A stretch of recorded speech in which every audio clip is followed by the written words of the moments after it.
अगर एबीएस में लगा ना भाई तो पीछे से स्टॉपी लग जाएगी। हाँ ऐसी है, ये ऐसी है भाई, सही कह रहे हैं। एट ए टाइम रिजल्ट ठीक है, देती है। तो भाई ये रिजल्ट बहुत प्यारा देती है। अगर यहीं पर बात करिए पीछे वाली की, तो भैया जो कहते हैं ना कि ये रद्दी कूड़ा बर्बाद, ठीक है, लीचड़ और एक आधी गाली और जोड़ लो, ठीक है। मतलब मेरे में है ना तो भाई लगेगी वहाँ।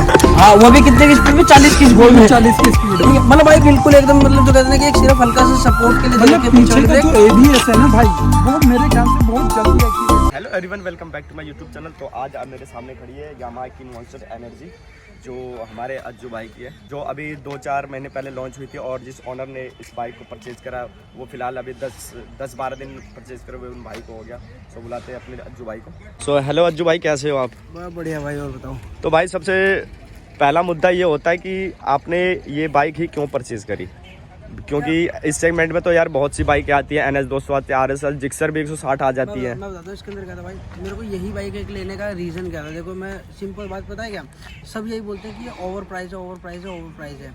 मतलब आपको 2 लाख के अंदर अंदर अपना 200 सीसी का इंजन देखने को मिल जाता है। मतलब लगभग से मैं जिसके पास भी जाता हूँ ना, मेरे को पहले बात यही बोली जाती है। तो वो सारी क्यों नहीं ली, जस्ट लाइक अपना RS हो गई और अपना XMR हो गया। XMR तुमको पता है अभी नया कॉन्सेप्ट। हाँ भाई, उसका भी इस टाइम तो क्रेज चला पड़ा है उसका। क्रेज चला पड़ा है बहुत ज़्यादा, मतलब एक तरीके से उसके चलन उठ गया है, पता नहीं क्यों। अच्छा रही बात, अब मैं बात करता हूँ सबसे पहले XMR की। मैंने XMR क्यों नहीं ली? देखो यार, XMR ना लेने के मेरे 2-3 रीज़न थे। पहली बात, जो उसकी TF की डिस्प्ले है ना भाई, वो मतलब मेरे को थोड़ा सा अजीब सी लगती है।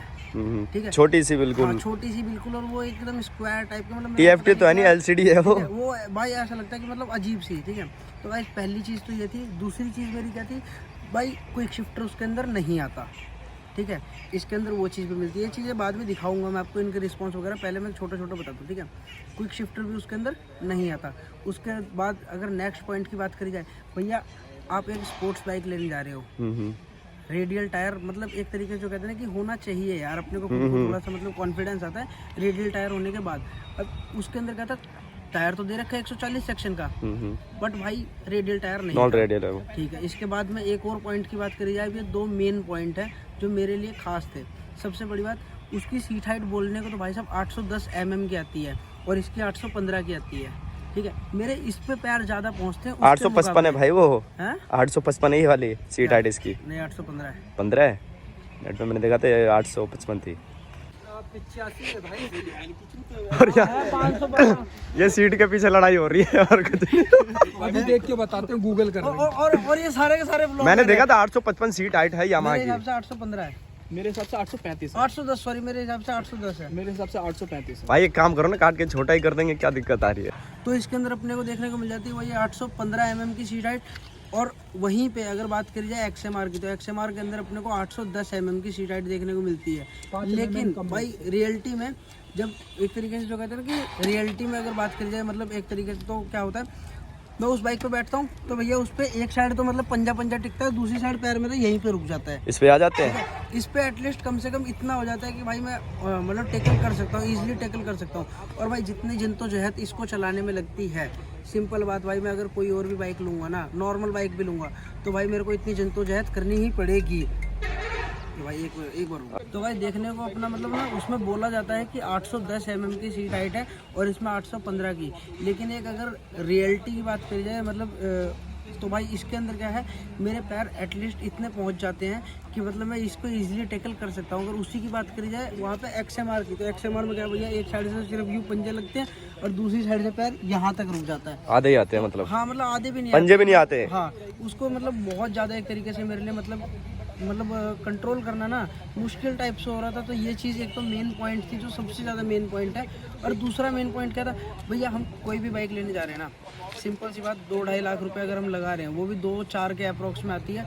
तो 2-4 के पास में आने के बाद उसमें क्या था, जस्ट लाइक आपने देखा होगा वीडियोज़ वगैरह में भी, वैसे भी अगर आप कभी देखोगे तो यहाँ से उसकी पूरी जो बॉडी है ना, बॉडी के अंदर क्या है, जितने भी लोहे के अपने पार्ट्स वगैरह होते हैं, वो भाई उसकी वेल्डिंग ऐसे दिखती है ना सामने, पूरी ऐसा लगता है क्रॉस लगाई बस चिपका दिया है। हाँ, मतलब एल्फी वगैरह लगा के, जैसे मतलब होता नहीं कि 2 तरफ से वेल्डिंग करके और फिर उसका मतलब पूरा निशान दिखता है। तो यार वहाँ पे वो थोड़ा सा, यहाँ पे भी वेल्डिंग हो रखी है, वो ग्लाइंडर मार के पॉलिश कर सकते थे, कुछ भी कर सकते थे यार। लेकिन ये था कि कम से कम उस वेल्डिंग को छुपा सकते थे। लेकिन यार वहाँ पे उन्होंने वो सब कर दिया। तो भाई ये था मेरा XMR ना लेने के कुछ रीजंस। और भी थे बट यार अभी जो मेन है मैं वो बताता हूँ, ठीक है। अच्छा, यहीं पे अगर बात करी जाए मैंने RS 200 क्यों नहीं ली, तो RS 200 ना लेने का रीज़न मेरा सबसे बड़ा ये था, भैया देखो पहली बात वही TFT डिस्प्ले, उसके अंदर क्या मिलता है अपने को, सेमी डिजिटल कंसोल, ठीक है, सेमी डिजिटल कंसोल मिलता है उसके अंदर। अच्छा, दूसरी बात भैया दोनों ही बाइकों में आपको फ्रंट में देखने को मिलेंगे टेलीस्कोपिक सस्पेंशन, इसके अंदर अपने को मिल जाते हैं भाई USD देखने को, तो यार ये चीज़ भी थी। इसके बाद में अब वही टायर वाली बात करी जाए तो टायर भाई कम से कम XMR 140 सेक्शन का तो दे रही है, उसमें तो 130 सेक्शन का नॉन रेडियल टायर है भाई। मतलब बाइक ला रहे हो तुम, लाते ही अगर टायर चेंज करा रहे हो तो यार मैं नहीं मानता कि भैया वहाँ पे पैसा लगाना सही है। कोई बात नहीं, स्टार्टिंग में थोड़ा सा एक्स्ट्रा दे दो। अच्छा, इसके अलावा बात करी जाए फिर उसमें मेरे को मतलब ना क्विक शिफ्टर उसमें भी नहीं मिल रहा था, मतलब बहुत सारी यही सारे इश्यूज वगैरह थे, तो यार मेरे को नहीं पसंद है बिल्कुल भी। यार इस रेंज में मतलब थोड़ी सी 19-20 में तो यार KTM भी आ रही थी आपकी। KTM मैं बताता हूँ भाई, KTM मैंने क्यों नहीं ली, KTM मैं ले सकता था, मेरे पास चॉइस भी थी, और इनफैक्ट जो अब नए वाले मॉडल आ रहे हैं ना भाई रियलिटी में बहुत प्यारे, मेरे को खुद को पर्सनली पसंद है, ठीक है। लेकिन मैंने KTM इस वजह से नहीं ली भाई कि मैं भाई इस टाइम फिलहाल में कुछ भी नहीं करता हूँ कमाने धमाने के मामले में, वेला हूँ नल्ला, ठीक है। घर से भगा रखा है? घर से नहीं, भाई घर वालों ने दिलाई है, भगाया नहीं है, ठीक है। तो क्या था भाई इस टाइम कुछ काम वाम कर नहीं रहा, तो काम वाम नहीं करने के बाद मैं बोला यार उसको मेंटेन करना बहुत ज़्यादा हैवी होता है, क्योंकि उससे पहले तुमको पता है मेरे पास ड्यूक 200 थी जो अपनी BS3 आती थी, तो उसके अंदर क्या था भाई 17-18 का एवरेज मैक्स निकलता था, ठीक है। तो भाई वो सारी प्रॉब्लम, फिर उसके बाद सर्विस वगैरह का अगर ले लो तो सर्विस वगैरह में भी अच्छा खासा वो कॉस्ट करती थी। इसके बाद अगर ब्रेक पैड, डिस्क पैड, ये वो फलाना झगड़ा, मतलब बहुत ज़्यादा एक तरीके से कॉस्ट करती थी वो हर जगह पे। मतलब ना कहते हैं छोटी सुपर बाइक का खर्चा अगर बोले जाए कि लेती है तो कोई उसके लिए गलत नहीं रहेगा। वो भाई बहुत सबसे ज़्यादा तो पेट्रोल पीती है वो भाई, पेट्रोल भी पीती है, सर्विस भी लेती है, कॉस्ट महंगी है उसकी। हाँ, इसके बाद अगर आप थोड़े से लंबे रूट पे निकल गए तो भैया डिस्क पैड चेंज करवा दो पिछला वाला। तो मतलब कहीं ना कहीं यार मेरे को ऐसा लग रहा था कि अगर मैं दोबारा से अगर KTM की तरफ जाता हूँ ना तो मेरे को दोबारा कहीं ना कहीं भाई पेमेंट का बहुत ज़्यादा इशू आने वाला है, इस वजह से मैंने वो बिल्कुल ड्रॉप कर दिए थे। अच्छा भाई, इसके टायर के मतलब क्या प्रोसेसर है भाई? अगर टायर की बात करी जाए ना, टायर के अगर रिस्पॉन्स की बात करी जाए एक तरीके से, सबसे पहले इसकी प्रोफाइल की तरफ देखते हैं। इसमें है अपना 100 सेक्शन का टायर, भाई नो डाउट मेरे को बहुत ज़्यादा अच्छी लगती है। तो 100 सेक्शन का टायर अपने को फ्रंट में देखने को मिल जाता है, जिसका यार रिस्पांस नो डाउट मेरे को बहुत अच्छा लगता है। हाँ, मैं मानता हूँ यहाँ पे अगर रेडियल होता तो वो भी, लेकिन यार अगर रेडियल नहीं भी है तो भी इसमें काम चल सकता है। यहीं पे बात करते हैं पीछे वाले टायर की, तो गाइस पीछे अपने को देखने को मिल जाता है 140 सेक्शन का टायर है, लेकिन रेडियल टायर है इनफैक्ट। तो गाइस ये कहीं ना कहीं मेरे को अच्छा लगता है कि हम स्पोर्ट्स बाइक ले रहे हैं, लेने के बाद उसके अंदर थोड़ा सा रेडियल टायर हो कि अगर लीन वगैरह कर रहे हैं, लेटा वेटा रहे हैं, तो वहाँ पे ज़्यादा इशू नहीं आएगा, प्रॉपर वे में हम चला सकते हैं। और वहीं भाई बात मैं इसकी लाइट की कर लूँ, लाइट में आप कैसे हो, खुश हो या मतलब? लाइट का तो ये है कि अगर हम नो डाउट अगर स्ट्रीट वगैरह पे चल रहे हैं, गली मोहल्ले में वैसे में चल रहे हैं, तो नो डाउट भाई बहुत प्यारी है, ठीक है। पहले तो इनफैक्ट मेरे को ना ये हाईवेज वगैरह पे भी अच्छी लगती थी, लेकिन जब मैंने XMR वगैरह की लाइट देखी तो मैं बोला यार कहीं ना कहीं बहुत लो लगती है भाई मेरे को, बहुत लो बीम तो इसकी बिल्कुल डाउन है, हाई बीम तो थोड़ी अच्छी भी है। जब मैं वही बता रहा हूँ ना, जब मैंने इसकी मतलब XMR वगैरह नहीं देखी थी ना, तब तक मेरे को ये लगता था कि भैया ठीक है, लेकिन जब से मैंने XMR के अलावा मतलब इसकी XMR से इसकी कंपेयर करी एक तरीके से, तो मेरे को कहीं ना कहीं ये लगा कि भैया नहीं वैसे नहीं। तो वहाँ पर थोड़ा सा मतलब मेरे को ये लगा कि भैया अब लाइट इसके अंदर मतलब एक्सटर्नल चाहिए हाईवेज वगैरह के लिए और ऑफ रोडिंग वगैरह के लिए, बाकी वैसे नो डाउट अगर गली वगैरह में चला रहे तो ठीक है। और यहीं सस्पेंशन की बात कर ली जाए तो भाई सस्पेंशन तो ये है सिस्टम कि USD है पहली बात तो। दूसरी बात भैया कहीं से लेके कहीं तक भी अगर आप मतलब झटके में जा रहे हैं तो कुछ भी ऐसा फील नहीं होगा कि कहीं पे भी झटके मतलब लग रहे हैं खुद को, ठीक है। बिल्कुल एकदम ये झटके जो होते हैं ना, मतलब एकदम आसानी से उसके ऊपर से निकल जाती है, पता भी नहीं चलता, एकदम आराम से। और ऐसा ही पीछे वाले सस्पेंशन भी है। पीछे वाले सस्पेंशन में गए भाई अगर तुम सिंगल में चला रहे हो ना तो नो डाउट तुमको कोई भी इशू नहीं आएगा, लेकिन यार पिलियन पे पहली बात तो मैंने सही बताऊँ इतनी चलाई भी नहीं, एक दिन चलाई थी, उसमें मेरा थोड़ा सा ये हुआ कि भैया कुछ ज़्यादा दब रही है, कुछ पावर लगती है यार उसमें, लगता है गाड़ी भगी नहीं रही है यार। वो तो देखो सिंपल सी बात है, 155 सीसी का इंजन है, उसको तुम भगा रहे हो और फिर डबल पिलियन में एक तरीके से चला रहे हो, तो यार वो तो कहीं ना कहीं 100% पावर ड्रॉप करेगी, और ये करती भी है यार। सिंगल में अगर आप चला रहे हो तो पावर ड्रॉप का ऐसा नहीं लगेगा कि पावर ड्रॉप कर रही है। हाँ, इनिशियल डाउन रहेगा, मिड रेंज और टॉप एंड में ये खेल जाएगी भाई, बहुत प्यार से निकाल देगी। तो भाई इसकी ब्रेकिंग कैसी है? भाई ब्रेकिंग की अगर बात करी जाए ना तो नो डाउट आगे वाली जो ब्रेक है वो एकदम जो कहते हैं ना कि ऑसम अमेजिंग भाई वो ब्रेक है। मतलब कहीं पे भी आप चल रहे हो 170 पे भी चल रहे हो ना तो इजीली कंट्रोल कर सकते हो बाइक को, कहीं पे भी कोई प्रॉब्लम नहीं आएगी। लेकिन यार यहीं पे अगर ABS ना लगा ना भाई तो पीछे से स्टॉपी लग जाएगी। हाँ ऐसी है, ये ऐसी है भाई, सही कह रहे हैं। एट ए टाइम रिजल्ट ठीक है, देती है। तो भाई ये रिजल्ट बहुत प्यारा देती है। अगर यहीं पे बात करें जाए पीछे वाली की तो भैया जो कहते हैं ना कि ये रद्दी कूड़ा बर्बाद, ठीक है, लीचड़ और एक आधी गालियां और जोड़ लो, ठीक है। मतलब मारेंगे यहाँ ना तो भाई लगेगी वहाँ। हाँ वो भी कितने की स्पीड में, 40 की स्पीड में, 40 की स्पीड। ठीक है। मतलब भाई बिल्कुल एकदम मतलब जो कहते हैं कि एक सिर्फ हल्का सा सपोर्ट के लिए मतलब दे पीछे का जो ABS है ना भाई वो मेरे ख्याल से बहुत जल्दी एक्टिवेट भाई मैं एक चीज़ बताऊं, ये तो मेरा एक तरीके से ये भाई यामाहा के खिलाफ लग रहा है मेरे को। नहीं मैं भी यामाहा का ही ओनर हूं। भाई ये चीज मैं खुद कहूंगा, जो इसका ABS है ना भाई मेरे को पर्सनली बिल्कुल पीछे का तो मेरे को भी नहीं पसंद है भाई, इसका लगता ही नहीं है। अगर खुद चलाते हो मैं अगर नॉर्मल तुम 20-25 की स्पीड पे भी चल रहे हो ना, चलते चलते में थोड़ी सी अगर तेज पीछे वाली ब्रेक मार दी तो ऐसे किक इन करने लगता है कि भाई एकदम ऐसा लगता है पीछे से नीचे से ईंट पत्थर लग रहे हो, धड़ धड़ धड़ करता है। और सबसे ज्यादा पता मेरे साथ हुआ है। सबसे ज्यादा पता है कब बुरा लगता है, कोई लड़की जा रही है उसके सामने भैया तुम टशन मार के निकले हो, निकलने के बाद भैया फिर ब्रेक मार रहे हो, कट कट कट कट पीछे से आवाज करता है इसका, मतलब ABS वगैरह। तो यार वो चीज़ मेरे को बहुत ज़्यादा गंदी लगती है। मतलब स्मूथ नहीं है ABS भाई, ABS के मामले में मेरे को गंदी लगती है भाई, ABS बेकार है इसका। और वहीं इसकी वाइब्रेशन की बात कर लूँ, भाई है लगती है कुछ? भाई वाइब्रेशन मेरे को बिल्कुल भी नहीं लगती, बिल्कुल है ही नहीं, बिल्कुल भी नहीं लगती। अब पता नहीं मेरे को क्यों नहीं लगती, मैंने हो सकता है ड्यूक की वाइब्रेशन देख के उससे कंपेयर कर रहा हूँ इस वजह से नहीं लगती होगी, या फिर पता नहीं क्या है भाई, लेकिन मेरे को इसकी नहीं लगती वाइब्रेशन। और हैंडलिंग की बात कर ले तो आपको कैसी लगी? भाई हैंडलिंग एकदम सॉफ्ट है, मतलब कहीं पे भी अगर आप चला रहे हो ना तो कॉन्फिडेंस लूज़ नहीं करेगी। जाम वगैरह में हो वैसे में भी फिल्टर करने में कोई प्रॉब्लम नहीं आती है, अपना आराम से चला लेते हैं। और लीन वगैरह भी एटलीस्ट हम कर रहे हो ना तो वहाँ पे भी कोई प्रॉब्लम नहीं आती है हैंडल के मतलब उससे। और बाकी कटिंग वटिंग के मामले में भाई मतलब जो कहते हैं ना मक्खन, कहते पैर हैं आते हैं आपके? गरम चक्कू जैसे मक्खन पे गिरता तो कैसी कटिंग आती है, जाम में Same भाई वही है। जाम लगा हो ना तो इससे बढ़िया कटिंग नहीं लगती, यूं निकलती है पूरी लहरती हुई भाई, पूरी लहरती हुई। और यही मिरर की बात कर ली जाए भाई आपको, तो इसकी मिरर कैसे लगते हैं आपको? मिरर मतलब दिखाता देखो मैं बताता हूँ, शो करता है?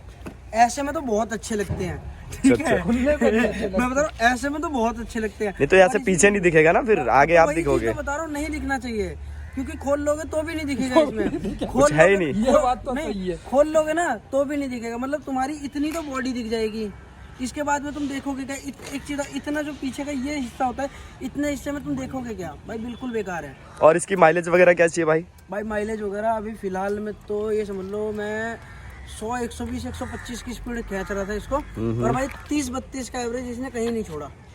30-32 का एवरेज ये नो डाउट निकालते हुए लाई है पूरा, स्टार्टिंग से लेकर लास्ट तक। वैसे ये फ्यूल टैंक इसका कितने का होगा? भाई फ्यूल टैंक है इसका 11 लीटर का। आपने पूरे 11 लीटर डलवाए कभी? जिस दिन पहली बार लेके आया था उसी दिन, उसके बाद अभी तक नहीं। उसके बाद सिर्फ 5-5 लीटर डला है और कभी वैसे नहीं डला। और बाइक मतलब ज्यादा मतलब भीड़ भाड़ में चलाते तो इसकी हीटिंग वीटिंग में प्रॉब्लम है भाई कुछ? हीटिंग का इशू भी मेरे को नहीं लगा, क्योंकि देखो यार मैंने ली भी वैसे भी भाई दिसंबर में ली है, तो दिसंबर में ठंड का टाइम पे कहाँ ही इस टाइम तो वैसे ही पता नहीं लगता है। हाँ तो वो गर्मी में बताऊंगा हीटिंग का। तो भाई इसमें फीचर क्या क्या मिल जाते हैं भाई आपको? फीचर का नाम तो मतलब एक तरीके से कहते हैं ना कि मतलब पूरी फुल्ली लोडेड है। देखो मैं तुमको दिखा रहा हूँ, पहले तो यार एक ब्लूटूथ कनेक्टिविटी वगैरह इसमें मिल जाती है, तो मेरे को भाई सही में बिल्कुल भी समझ में नहीं आया कि इसका काम क्या है। तो सिर्फ यहाँ पे, क्योंकि यहाँ पे ना सिर्फ एक कॉल आ रही होगी तो वहाँ पे कॉल का एक तरीके से सिंबल बन के आ जाएगा भाई वो। हाँ ये यहाँ पे आता है मेरे में, तुम्हारे यहाँ ठीक पे है। मेरे में यहाँ पे एक वो मतलब लोगो टाइप का बन के आता है, तो यार उसका मैं क्या ही करूँगा जब मेरे को फोन निकाल के ही देखना है, तो यहाँ पे क्या ही काम का, या तो यहाँ पे नाम वाम आता होता तो मेरे हिसाब से काम का ब्लिन ब्लिन सा करता होगा बस। हाँ बस ब्लिंक करता रहता है। अच्छा इसके अलावा इसके अंदर TCS आ जाता है, डुअल चैनल ABS आ जाता है, और भाई पूरा इसके अंदर 3 मोड आ जाते हैं मेरे ख्याल से। अभी जितनी भी अपनी वाली थी क्या कहते हैं अपना नॉर्मल V4 वगैरह थी उसके अंदर नहीं था, एक बार पास हो जाए। देखो इसके अंदर क्या है, डिस्प्ले सेटिंग के अंदर अपना आ गया होगा ना डिस्प्ले कलर, इसके अंदर अपने को ये मोड मिल जाते हैं। एक तो ऑटो में क्या होगा, जब दिन का टाइम है तो वाइट कलर की डिस्प्ले रहेगी इसकी पूरी, और जब क्या कहते हैं ऑल ब्लैक कर दोगे तो ब्लैक कलर की हमेशा जलती रहेगी। हो गया ठीक है। हाँ इसके अलावा अगर आप वॉलपेपर में जाते हो तो वॉलपेपर के अंदर अपने को 3 मोड देखने को मिल जाते हैं। सबसे पहला आता है अपना स्टैंडर्ड, जिसपे मैं हमेशा चलाता हूँ, दूसरा जाता है स्पोर्ट्स, और तीसरा आता है स्मार्ट। तो इनको भी हम चेंज कर लेते हैं, तो सामने से थोड़ा सा वॉलपेपर टाइप से चेंज हो जाता है। बाकी इसके अलावा लैप टाइम वगैरह अगर किसी को मतलब नोट करना हो कि भाई तुम्हारे मतलब कितने वो ले रहे हो, लैप टाइम जस्ट टाइप होता है, तो वो अगर ले रहे हो तो वो भी ले सकते हो। इसके अलावा TCS हो गया, TCS के अलावा यहाँ पे सेटिंग में यहाँ पे अपना नाम वाम कर सकते हो कि जब स्टार्ट करोगे तो तुम्हारा नाम वाम लिख के आएगा, ठीक है। मतलब सारी चीज़ें यहीं पे इसमें देखने को मिल जाएंगी। बाकी इसके अंदर क्विक शिफ्टर वगैरह, इंडिकेटर वगैरह भी आता है कि मतलब भाई कितने पे तुम्हारी लाइट ब्लिंक करनी चाहिए। जो ऊपर 5 लाइटें हैं तो उसको भी हम अपने हिसाब से एडजस्ट कर सकते हैं कि भाई कहाँ पे वो लाइट जलनी चाहिए, कहाँ पे बंद रहनी चाहिए, वो सारी चीज़ इसमें ऑलरेडी है। और यही बात करूँ मैं सीट कंफर्ट की भाई, इसकी भाई अगर सीट कंफर्ट की बात करो ना तो आगे वाली तो नो डाउट भैया एकदम मक्खन है, ठीक है। मतलब मेरे को बहुत ज़्यादा प्यारी लगती है फ्रंट सीट। बाकी पिलियन वाली पे मैं अभी तक बैठा नहीं हूँ और सही बताऊँ मेरा बैठने का मन भी नहीं है। लेकिन हाँ मेरे साथ में एक बार एक लड़का बैठा था तो भाई उससे मेरे को बहुत ज़्यादा एक तरीके से इशू टाइप से आया था। क्या आया था कि जस्ट लाइक मैं लीन कर रहा था ना, तो लीन करते हुए मैं क्या हुआ, यहाँ से शॉकर दबने के बाद जैसे कि थोड़ा सा वो होता है उठता है, तो उस टाइम पे कहीं ना कहीं मेरे को ऐसा लग रहा था कि यार कॉन्फिडेंस लूज हो रहा है, ठीक है। तो दबती है पूरी हाँ, पीछे तो से। मैं बोला कि यार इसके ऊपर काउल लगाएंगे, लेकिन काउल यार वो वाला मिल रहा है मेरे को, बबल वाला वो वाला मेरे को लगाना नहीं, कुछ प्लेन टाइप का होगा तो वो लगा। और भाई मैंने एक आपकी वीडियो देखी थी जिसमें आपने टेल हटवा दी थी, बट आपने अब लगा दी थी। घर पे क्या मार वार खाए थे या पापा ने पहले गाली वाली सुनाई थी, ऐसा कुछ? जापान से मेल आया था, हटा दो नहीं तो वारंटी आउट कर देंगे। नहीं भाई ऐसा कुछ नहीं था, मैं बता दूं इसके साथ में सीन क्या था। एक्चुअली एक बार पीछे आ जाओ, हुआ क्या, जिस टाइम पे मैंने टेल टाइडी चेंज करवाई थी ना, उस टाइम पे क्या था, ये हबर भी हटवा दिया था, ये भी टेल टाइडी भी हटवाई थी, नॉर्मल सिंपल वैसे में लगवाई थी फैंसी। अब 2 चीज़ थी यार उसके अंदर, मैंने क्या किया, इंडिकेटर्स यही वाले लगवा दिए थे उस टेल टाइडी के अंदर। तो एक तो उसका लुक मेरे को बहुत ज़्यादा गंदा टाइप से लग रहा था। मैं बोला यार ये वाले नहीं, बॉडी वाले जो इंडिकेटर होते हैं वो वाले लगवाएंगे तो थोड़ा सा अच्छा लगेगा। अच्छा, दूसरी चीज़ टायर भाई, टायर इसका क्या है 140 सेक्शन का है, तो यार 140 सेक्शन जब मैं ये पीछे पतला सा लगता है, मतलब तो पतला सा लग रहा था बहुत ज़्यादा। तो मैं बोला कि यार कम से कम समझ लो 170-80 सेक्शन का होना चाहिए, तब तो इसके ऊपर मज़ा आएगा, मतलब एक तरीके से टेल टाइडी लगवाने में। तो मैं बोला कि कोई बात नहीं, इन फ्यूचर अगर कभी मैं इसका मतलब टायर और वो चेंज करवा, टायर हो गए, इंडिकेटर्स वगैरह हो गए, वो सब चेंज करवाता हूँ, तो मैं दोबारा वही वाली टेल टाइडी लगवा लूँगा। और भाई आपने नंबर तो बड़ा प्यारा ले रखा है, लेकिन यार भाई क्या बताऊँ, मेरे को लेना था 2000। अच्छा, ठीक है, क्योंकि मेरे चैनल का नाम वही है अज्जू 2000, तो मेरे को लेना था 2000, लेकिन उसके लिए भाई मैंने ये समझ लो 15-20 हज़ार रुपये तक लगाने की सोच ली थी, तो वो नंबर मिला नहीं। फिर ये नंबर मिल रहा था 2500 का था, मैं बोला यार जो आ रहा है वही आने दो। 2500 में दे दिया था आपको? हाँ 2500 में मैंने खुद नहीं बुक किया था, ऑनलाइन आपने करा था? हाँ ऑनलाइन बुक किया था मैंने। तो ये क्या कहते हैं, मेरे को मिल गया था, फैंसी परिवहन साइड है इसकी, फैंसी परिवहन करके ये, उसी से फिर मैंने ये नंबर परचेज़ कर लिया था। बाकी इसी के बाद भाई अगर ना एक तरीके से कही जाए इस बाइक के बारे में, तो भाई मैंने रियलिटी में अभी तक अपना V4 भी चलाई है, जिसके अंदर क्विक शिफ्टर आता है। ये भी तो V4 ही है। मैंने V4 भी चलाई है जिसके अंदर क्विक शिफ्टर आता है, जैसे कि आपकी वाली होगी। और इसके अलावा मैंने यार जो R15 भाई इसका क्विक शिफ्टर कैसे काम करता है? भाई क्विक शिफ्टर नो डाउट बहुत ही प्यारा, जो कहते हैं ना एक तरीके से स्मूथ वो है भाई, कहीं से लेके कहीं तक कोई प्रॉब्लम नहीं। तो भाई मेरा एक आखिरी सवाल, करिश्मा XMR और RS 200 की जगह ये बाइक लेनी चाहिए या नहीं लेनी चाहिए? भाई सबका अपना एक अलग ही पॉइंट ऑफ व्यू होता है, जिसको जैसी जो चीज़ पसंद है ना भाई वो उसके ऊपर ही जाएगा। क्योंकि RS 200 की जो मतलब एक तरीके से ऑडियंस है ना भाई, उसको कोई भी बाइक दे दो वो वही बाइक लेगी। XMR अपनी एक मार्केट वैल्यू बना रखी है, और भाई इसकी तो अलग है ही है। कब लोग ये रहा कुछ ओनरशिप, मिलते किसी और वीडियो में, तब तक के लिए till then take care, bye bye.